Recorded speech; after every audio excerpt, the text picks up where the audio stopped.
On this episode of China Uncensored, the Chinese Communist Party is building a dangerous, unthinking killing machine.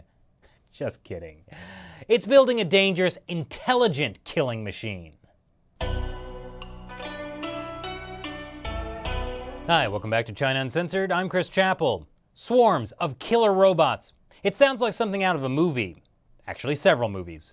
Star Trek, The Matrix, and most terrifying of all, Big Hero 6. Now, while this may sound like science fiction, humans are disturbingly close to making killer robot swarms a reality, and China may be leading the way. What? Are you surprised? The Chinese Communist Party loves to draw inspiration from dystopian sci-fi movies, like that facial recognition software they're going to use to predict crime before it happens, and their plan to rank 1 billion Chinese citizens based on their behavior. Well, now check this out. The China Electronics Technology Group, a state-owned enterprise, just conducted the largest drone swarm test in human history. And drone history. Prepare to be terrified. It's a bird. It's a plane. No, it's a swarm of tiny helicopter drones. Okay, this footage is maybe not that scary or impressive, but it represents a huge scientific breakthrough. It's also a terrifying glimpse into the future of war. The Chinese company got 119 drones in the air, all communicating with each other in real time and coordinating their movements faster and more precisely than human pilots ever could. Sure, the US makes drones too, like the Reaper drone that goes for $13 million a pop. But drone swarms are in a different league. Imagine thousands of small, cheap drones moving together like a swarm of locusts. They have an overall mission, but the artificial intelligence software allows the drones to make micro decisions on their own, like where to fly at any given moment. According to Financial Times, Beijing is now betting that swarms of drones will become a weapon of the future. A weapon of the future? Come on, they look like little toys. In theory, such swarms could feature drones fitted with missiles or warheads capable of sophisticated attacks designed to overwhelm defenses with their sheer numbers. Oh, that toy is definitely for ages 18 and up. This could actually give China a huge military advantage over the United States. China is rapidly trying to modernize its military. They're spending about $150 billion a year to do it. That still pales compared to what the United States spends on its military, which is about 4 times as much. But an autonomous drone swarm that costs less than a single US missile could completely overwhelm it.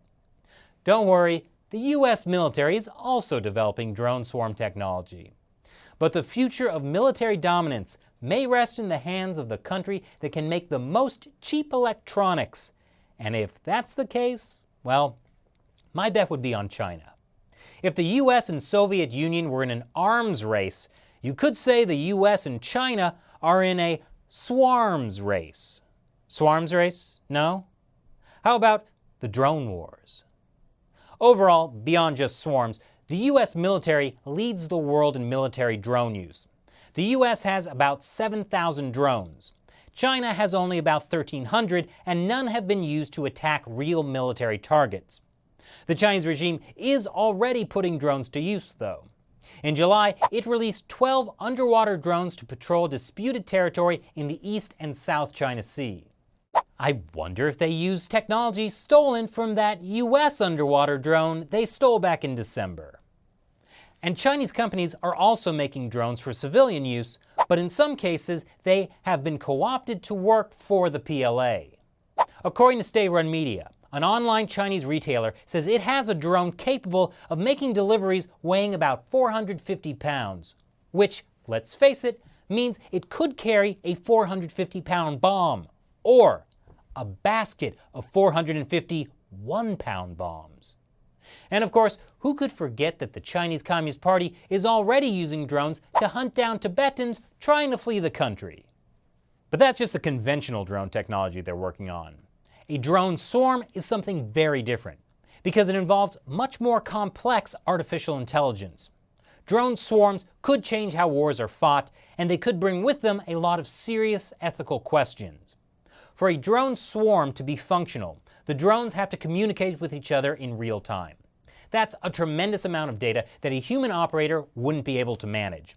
So individual drones need to be able to communicate with each other and make split-second decisions as a group. Kind of like a school of fish. Fish equipped with bombs. In other words, you really need drones with artificial intelligence. Now, this technology doesn't fully exist yet, but it is being developed. And this raises an ethical question. Once the autonomous drones are smart enough to move around on their own and find targets, what happens next? What if that drone is designed to fire a missile or drop a bomb? Will it wait for a human to make that decision? Or can the artificially intelligent drone decide to kill on its own? Now, this is a huge debate in the West. After all, when drones can decide to kill, what once might have been called a war crime could now be written off as a glitch. First-degree drone slaughter. That's why science and technology gurus have been expressing concern. Elon Musk and Stephen Hawking are among the many who have been outspoken, calling for bans on killer AI. This kind of public debate is what happens in the West, where governments are held accountable by the people. The same can't be said for the Chinese Communist Party. It's easy for the regime to censor a public ethics debate or to simply ignore people's feelings when making decisions. The silver lining is there is one big obstacle to China developing swarms of killer drones: the Chinese military itself. The People's Liberation Army is more of a political organization than a modern military. Generals are Communist Party officials, most of whom have never seen combat. And so they're more concerned about fighting for their own political power within the military rather than establishing a capable fighting force. This problem has made it difficult for the Army to adapt new technology or change its structure, since that would mean shuffling people around, and they'd fight for every bit of power. According to the Financial Times, the competition for resources and funding is intense amid a radical overhaul of the services. Military leaders want expensive planes and ships that rival American weapons. So even if the Chinese regime is able to develop killer swarms of drones, its own generals might not be willing to use them. But the future of cheap, autonomous drone swarms could rewrite the rules of modern warfare, making the US military, with its expensive, top-heavy hardware, vulnerable to an attack by a smaller, more nimble opponent, or 10,000 small, nimble opponents. Maybe international pressure can force even the Chinese regime to put restrictions on the use of autonomous drones in war. But since the Chinese Communist Party has already shown a love of the Minority Report, there's nothing stopping them from using drones against the Chinese people. What do you think? Leave your comments below, along with some photos of yourself so the drones can find you. Once again, I'm your host, Chris Chappell. See you next time. Did this episode terrify you? Well, you should get over to our website, ChinaUncensored.tv. Every week, besides full half-hour episodes we upload for free, we also have other short, fun articles, sometimes about pandas. Pandas are cute and cuddly. Pandas will protect you from the drone swarms. The pandas are absolutely not robots themselves, waiting to strike you when you're most vulnerable. Visit ChinaUncensored.tv right now.